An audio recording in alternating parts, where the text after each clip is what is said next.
Jesus never says, I am God.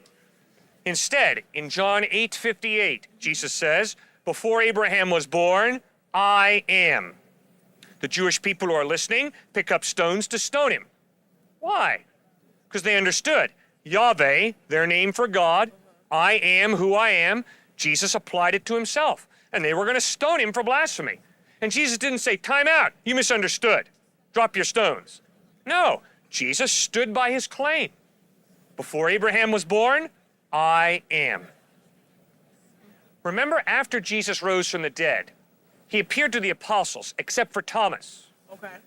The other apostles came up to Thomas and said, we saw Jesus risen from the dead. Thomas said, I refuse to believe unless I can see Jesus with my own eyes. I refuse to believe unless I can take my hands and put them in the nail prints in his hands, take my hand and thrust it in the spear in his side.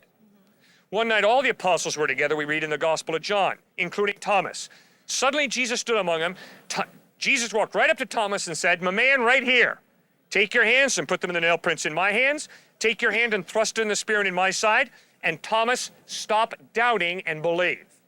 Now, Thomas's response, ma'am, is crucial.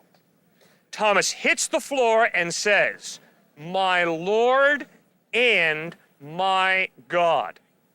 Now, Jesus' response is crucial. Jesus looks Thomas in the face and says, you believe because you've seen. Blessed are those who will believe, even though they have not seen.